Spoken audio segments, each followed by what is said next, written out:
नमस्कार दोस्तों, मैं अनिल गंगवार आपका स्वागत करता हूं अपने YouTube channel study with Anil Gangwar पर।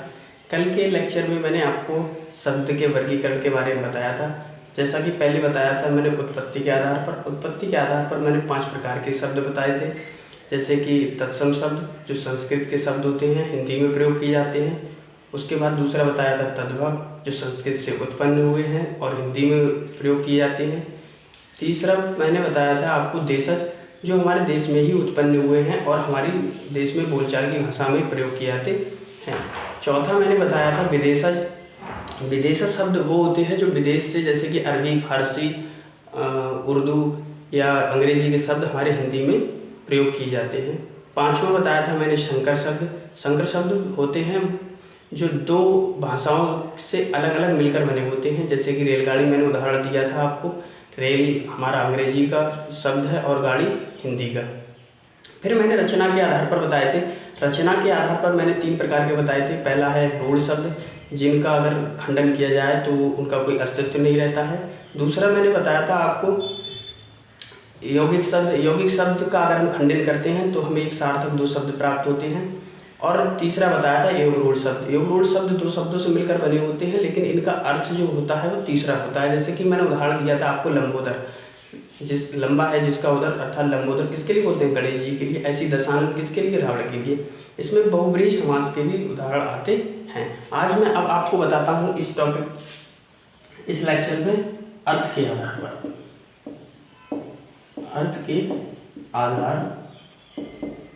पर शब्दों का वर्गीकरण।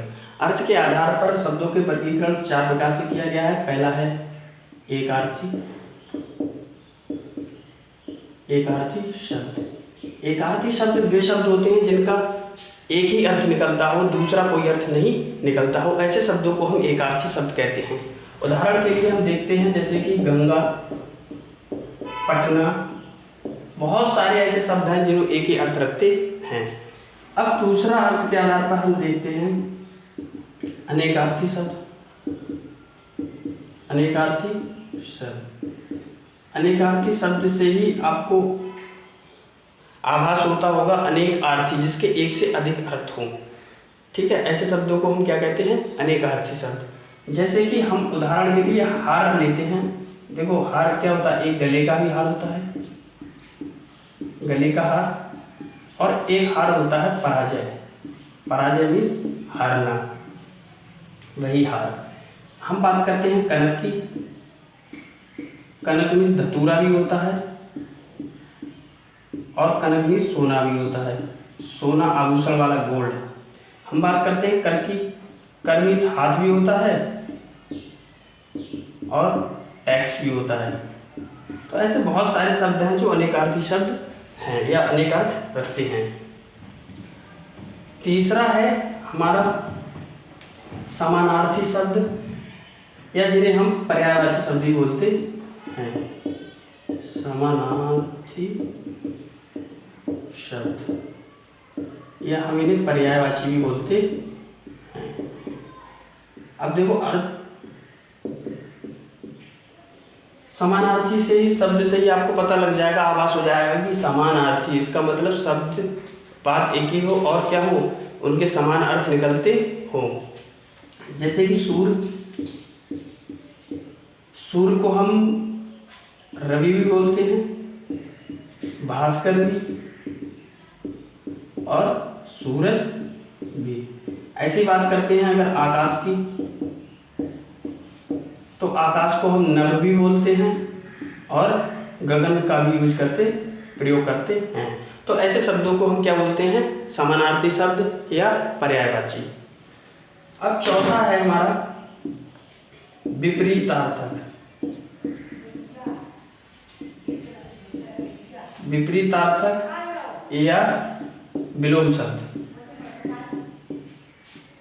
विलोम शब्द ऐसे शब्द जिनका एक दूसरे के उल्टे होते हैं, ऐसे शब्दों को क्या बोलते हैं? विपरीतार्थक शब्द या विलोम शब्द। जैसे कि हम कहते हैं दिन का रात और आशा का निराशा,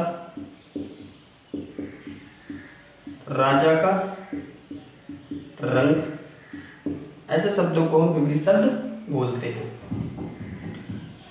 अब हमने उत्पत्ति के आधार पर देख लिया, रचना के आधार पर देख लिया, अर्थ के आधार पर देख लिया। अब हम बात करते हैं रूप के आधार पर। रूप के आधार पर, रूप के आधार पर शब्दों को दो भागों में बांटा गया है, विकारी और अविकारी। तो पहला है विकारी। विकारी शब्द, विकारी शब्द में संज्ञा, सर्वनाम, विशेषण और क्रिया के शब्द आते हैं। विकारी शब्दों पर लिंग, वचन और कारक का कोई प्रभाव नहीं पड़ता है। कारक के अनुसार ये कारक का प्रभाव इन पर पड़ता है और ये बदल जाते हैं। जैसे कि हम कहते हैं लड़का पढ़ रहा है, इसके क्या हो जाएगा, लड़की पढ़ रही है। देखिए लड़का पढ़ रहा है, लिंग के आधार पर परिवर्तन हो गया, ये क्या है, संज्ञा। ऐसे ही विशेषण में अच्छा, राम एक अच्छा लड़का है, राधा एक अच्छी लड़की है, बदल गया तो अच्छा विशेषण में आ गया। सर्वनाम, तू कहाँ जा रहा है, तुम कहाँ जा रहे हो, इस तरीके से क्या होता है, परिवर्तन हो जाता है। तो ऐसे शब्दों को हम विकारी शब्द कहते हैं। दूसरा है अविकारी शब्द। अविकारी शब्द वे शब्द जिनके लिंग, वचन और कारक का कोई प्रभाव नहीं पड़ता, ऐसे शब्दों को हम अविकारी शब्द कहते हैं। इसके अंतर्गत क्रिया विशेषण,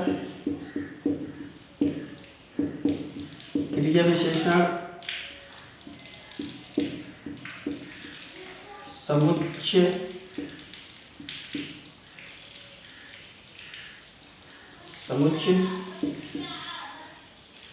बोधक, अव्यय,